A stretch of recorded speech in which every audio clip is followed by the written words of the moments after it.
भावी देवासुर संग्राम और उसकी भूमिका। प्राकृत रूप से मनुष्य एक दुर्बल किस्म का पशु है। जिस प्रकार अन्य पशु पेट पालते, प्रजनन करते और परिस्थितियों का भला बुरा प्रभाव भोगते हुए जीवन यापन करते हैं, वैसे ही मनुष्य भी अपनी जिंदगी के दिन गुजारता, पैदा होता, बढ़ता और मरता है। इस स्तर के हर व्यक्ति को नर पशु कहा जा सकता है। न उसके सामने कुछ लक्ष्य, न आदर्श, न उद्देश्य, न कर्तव्य। जैसे बने वैसे दिन गुजारने भर की बात वह सोचता है और परिस्थितियों के जुए में जुता हुआ असंख्य मरण धर्मा प्राणियों की तरह मौत के मुख में चला जाता है। जनसंख्या में लगभग आधे इसी स्तर के पाए जाते हैं। नर पशुओं के जीवन में जो थोड़ा बहुत आकर्षण है वह उसके निजी स्वार्थ का है। वे अपने व्यक्तिगत आवश्यकताओं की पूर्ति, आकांक्षाओं की तुष्टि, सब अभावों की निवृत्ति के लिए यत्किंचित पुरुषार्थ करते हैं। जिनके सामने यह आकर्षण भी नहीं होता, वे भूख, अभाव, दंड, असहयोग, तिरस्कार आदि प्रताड़ना का भय मानकर ही थोड़ा बहुत पुरुषार्थ करते हैं। अन्यथा यदि इस प्रकार की बाधाएं न हो तो उन्हें जड़ जीवन बिताने में तनिक भी संकोच न हो। जिसने इस स्तर का जीवन बिताया, उन्होंने अपने प्रति एक भारी अत्याचार किया, यही मानना होगा। यह स्वार्थपरता जब उद्धत, उच्छृंखल, दुष्ट एवं आक्रमणकारी हो जाती है और मनुष्य किसी को भी किसी भी प्रकार सताकर अपना लाभ एवं अहंकार पूरा करने के लिए निर्लज्जतापूर्वक कटिबद्ध हो जाता है, तब उसे नर पिशाच कहते हैं।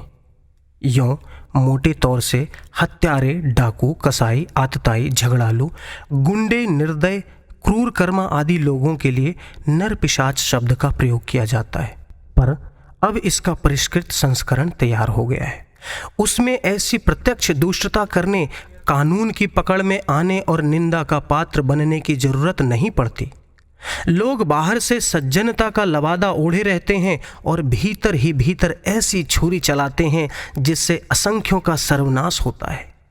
उदाहरण के लिए, मादक द्रव्यों के उत्पादन, प्रचार एवं व्यवसाय में लगे मनुष्य बाहर से सीधे साधे लगते हैं, पर उनका मस्तिष्क, धन तथा पुरुषार्थ कितने लोगों का किस बुरी तरह आर्थिक, नैतिक, शारीरिक नाश करता है, इसका कोई लेखा जोखा तैयार किया जाए तो प्रतीत होगा कि उन्होंने लाखों मनुष्यों के जीवन में दुष्प्रवृत्तियों का बीज बोकर पतन के लिए जो व्यापक पथ प्रशस्त किया, उस हानि का विवरण कितना रोमांचकारी है। ऐसे ऐसे उदाहरण संगठित एवं व्यक्तिगत प्रयासों के भरे पड़े हैं, जिनसे प्रतीत होता है कि स्वार्थपरता यदि अनियंत्रित हो तो वह कितनी भयंकर हो सकती है। चोरी, जेब कटी के पुराने फूहड़ गंदे तरीके अब गवारों के हिस्से में चले गए हैं। शिक्षित लोगों ने ऐसी तरकीबें ढूंढ निकाली हैं जिससे होता वही सब कुछ है, पर पता किसी को नहीं चलता। रिश्वतें अब एक दस्तूर बन गई हैं। असली में नकली की मिलावट अब है नहीं मानी जाती, वरन उसे व्यापार चातुर्य कहा जाता है। व्यक्तिगत जीवन में लोग कितने नीरस, कितने स्वार्थी, कितने विश्वासघाती और कितने निर्लज हैं, इसका परिचय बाहर से तो नहीं मिलता, पर उनके दाम्पत्य जीवन की, पारिवारिक सौहार्द की अथवा संबंधित व्यक्तियों की अनुभूतियों का पता लगाया जाए तो इन तथाकथित सफेद पोशों की काली कालिमा सामने आती है। इन्हें नर पिशाच नहीं तो और क्या कहा जा सकता है। जनसाधारण में असुर और देव के बारे में बड़ी भ्रांत धारणाएं जड़ जमाए बैठी हैं। असुरों के बारे में माना जाता है कि उनका मुंह काला होता है, दांत बड़े होते हैं, पशुओं की तरह सींग उगे होते हैं। देवताओं के बारे में मान्यता है कि वे गौर वर्ण, आनंद धाम, स्वर्ग के निवासी, भक्तों की सहायता के लिए दौड़ आने वाले होते हैं। यह वर्णन अलंकारिक है। किसी अंतरिक्ष लोक में इस प्रकार के प्राणी पाए जाने की संभावना नहीं। न पृथ्वी पर ही ऐसे जीवों का अस्तित्व देखा जाता है, न प्राचीन काल में था। मनुष्य की आंतरिक अवस्थाओं के आधार पर ही यह देव दानव चित्रण अलंकारिक रूप से किया गया है। मुंह काला अर्थात कलंक, कालिमा, अपयश, निंदा से आच्छादित घृणित जीवन। बड़े दांत अर्थात अधिक खाने, अधिक भोगने की दुष्प्रवृत्ति। सींग अर्थात दूसरों के साथ दुष्टता का बर्ताव करने की, सताने, टोंचने, मर्माहित करने की आदत। यह दुर्गुण जिस भी मनुष्य में हो उसे असुर कहना चाहिए, भले ही रंग का गौर वर्ण रूपवान ही क्यों न हो। इसी प्रकार जिसमें उदारता, संयम, परमार्थ, सेवा जैसी सत प्रवृत्ति बढ़ी चढ़ी हो, उन्हें देव कहना चाहिए। देव सदा पूजे जाते हैं, उनका यश गाया जाता है। उनके सेवापूर्ण कर्तृत्व से असंख्य प्राणियों के शोक संताप में कमी होती है। यह विभाजन आज भी आत्मनिरीक्षण करने वाले को यह बता सकता है कि वह असुर है या देव। उनका समय, श्रम, धन, चिंतन कितना स्वार्थ संजोने में लगता है, कितना परमार्थ प्रयोजन में। इसका लेखा जोखा हम स्वयं ही तैयार कर सकते हैं, क्योंकि बाहर वालों को असलियत मालूम नहीं होती। हमारी अंतरंग स्थिति ही हमें देव अथवा असुर वर्ग की पंक्ति में बैठा सकती है और इस निष्कर्ष पर पहुंचा सकता है कि परिवर्तन की भावी घड़ियों में हमें महाकाल की एड़ी से कुचले जाने का दंड भोगना है अथवा ईश्वरीय प्रयोजन की पूर्ति में संलग्न पार्षदों की पंक्ति में खड़े होकर विजय का वर्ण करना होगा। नर पशुओं और नर पिशाचों का बाहुल्य जब कभी भी संसार में होगा तो विपत्तियां आएंगी और अगणित प्रकार की विभीषिकाएं उत्पन्न होंगी। यह अभिवृद्धि जब चिंताजनक स्तर तक पहुंच जाती है, तब ईश्वर की इस परम प्रिय सृष्टि के लिए सर्वनाश का खतरा उत्पन्न हो जाता है। इसी को बचाने के लिए उन्हें हस्तक्षेप करना पड़ता है, अवतार लेना पड़ता है। गीता में इसी तथ्य का भगवान ने स्पष्टीकरण किया है। जब जब धर्म की हानि और अधर्म की अभिवृद्धि होती है, तब साधुता का संरक्षण और दुष्टता का उन्मूलन करने के लिए मैं आत्मा का सृजन करता हूं। अनैतिकता की दुर्विसंधि का उन्मूलन करने के लिए एक व्यक्ति नहीं वरन एक वर्ग ही समर्थ हो सकता है। इसलिए इस विषम परिस्थितियों में सदा ही एक ऐसे वर्ग को सतेज होना पड़ता है जिसे अध्यात्म भाषा में देव अथवा नर नारायण और बोलचाल की भाषा में परमार्थ परायण सज्जन, महापुरुष, नर रत्न आदि कहते हैं। यूं इस वर्ग का अस्तित्व सदा बना रहता है। पृथ्वी धर्मात्माओं, सज्जनों, परमार्थियों और ईश्वर भक्तों से कभी रहित नहीं होती, पर देखा यह जाता है कि असुरता की बाढ़ में यह दैवत्व शिथिल पड़ जाता है। ग्रीष्म के आतप से जैसे दूब घास जल जाती है, उसी प्रकार प्रोत्साहन न मिलने के कारण देवत्व की प्रवृत्ति भी सूख जाती है। किंतु जब भी संतुलन को स्थापित करने के लिए महाकाल का अभियान आरंभ होता है, तो यह विशृंखलित, मूर्छित एवं उपेक्षित देव श्रद्धा वर्षा के जल से हरी हुई दूब की तरह पुनः सजीव होकर अपना अस्तित्व सिद्ध करने लगती है। असुरता के अभिवर्धन को नियंत्रित करने के लिए समय समय पर देवत्व को सक्रिय एवं संघर्षरत होना पड़ा है। पौराणिक उपाख्यानों में इस तथ्य का पन्ने पन्ने पर प्रतिपादन है। 18 पुराणों और 18 उप पुराणों में देवासुर संग्राम की सहस्रों कथाएं विद्यमान हैं। छल बल में असुर तगड़े पड़ते हैं, फिर भी ईश्वरीय सहायता देव वर्ग को मिलती है और अंततः वही जीतता है। असुरता को हर इतिहास में पराजय का ही मुंह देखना पड़ा है। दुष्टता के पास छल बल से एकत्रित साधन बहुत होते हैं, इसलिए कुछ उसका आतंक ऐसा छाया रहता है कि सर्वसाधारण को प्रतिरोध का साहस नहीं होता। किंतु यह स्थिति देर तक नहीं रहती। सृष्टि का संतुलन न बिगड़ने देने में सतर्क भगवान यथा समय देव वर्ग को सजग करते हैं, उसमें प्राण फूंकते हैं और देखते देखते सामान्य प्रतीत होने वाले मनुष्य असामान्य उत्कृष्टता की भूमिका प्रस्तुत करने लगते हैं। निराशा आशा में बदल जाती है। इन दिनों भी यही सब कुछ होने जा रहा है। पौराणिक देवासुर संग्राम की महती श्रृंखला में एक कड़ी अब और भी जुड़ने वाली है। अगले ही दिनों एक ऐसा बवंडर सामने आने वाला है जिससे असुरता का उन्मूलन और देवत्व का अभिवर्धन, जो आज असंभव लगता है, कल की बदली हुई परिस्थितियों में पूर्ण संभव दिखने लगेगा। नर पशुओं को भी यूं असुरों में ही गिना जाता है, क्योंकि वे उपद्रव की शक्ति न रखते हुए भी चलते अशिष्टता की राह पर ही हैं। मनुष्य जीवन के कुछ कर्तव्य हैं और कुछ उत्तरदायित्व। उन्हें पूरा न करके जानवरों की तरह पेट पालने और प्रजनन करने वाली नीति को अपनाए रहना मनुष्यता को कलंकित करता है। नियंत्रण के अभाव में पशुता के जितने कदम आगे बढ़ते हैं वे कुमार्ग की ओर ही होते हैं। इसलिए इस वर्ग की गणना भी धरती के बोझ वर्ग में ही की जाती है। नर पिशाच और नर पशु दोनों मिलकर एक असुर वर्ग बनता है और यही संसार में सब प्रकार के संकट उत्पन्न करने के लिए जिम्मेदार है।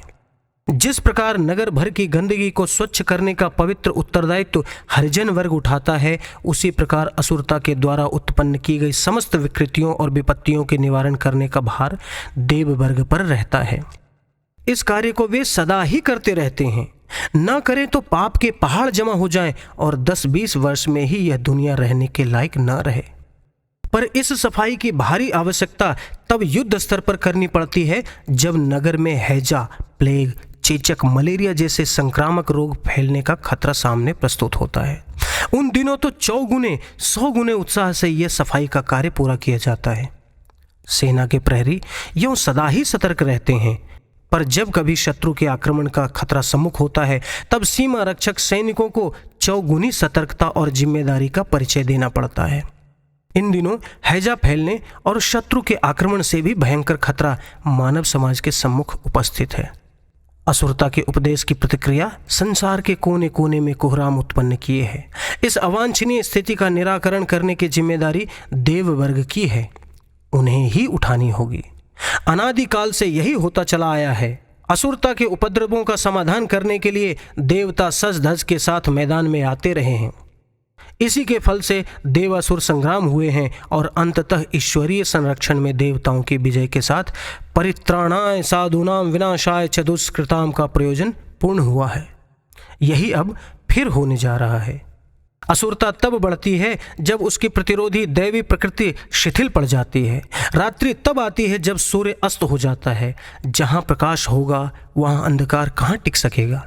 इसी प्रकार आदर्शवादी उत्कृष्ट भावनाएं जब मनुष्य के भीतर तीव्र लहरें उठाती रहती हैं तब असुरता को पैर टिकाने का अवसर नहीं मिलता। पशुता के लिए कोई अवसर नहीं रहता। देवत्व को प्रबल परिपुष्ट बनाने से वह वातावरण स्वतः तैयार होता है जो असुरता का उन्मूलन करके रख दे। इसमें संघर्ष के अवसर भी आते हैं। चींटी के पंख मरते समय ही उगते हैं, तब वह दीपक को बुझाने के लिए उस पर आक्रमण करती है और इस दुष्प्रयत्न में स्वयं ही जल मरती है। देवत्व के प्रबल परिपुष्ट होने पर आसुरी तत्व भी ऐसे ही आक्रामक बनते हैं। अंततः अपनी कुचेष्टाओं के फलस्वरूप विनाश के गर्त में गिरकर नष्ट हो जाते हैं। देवत्व का जागरण और पोषण करने की तैयारी ही वह प्रयत्न है जिसके फलस्वरूप वर्तमान असुर अंधकार का निराकरण होगा। परिपुष्ट देवत्व से वह व्यापक प्रभाव उत्पन्न होगा जिससे प्रभावित होकर लोग पशुता और पिशाच वृत्ति का दुष्परिणाम समझ सकने योग्य विवेक एवं उन दुष्प्रवृत्तियों को त्याग करने योग्य साहस कर सकें। देवत्व की बढ़ी हुई प्रखरता मानवीय मन पर आच्छादित समस्त कषायों कल्मशों को धोकर रख देगी और यही आज नरक बनी हुई धरती कल स्वर्गीय सुख शांति से सुसज्जित होगी।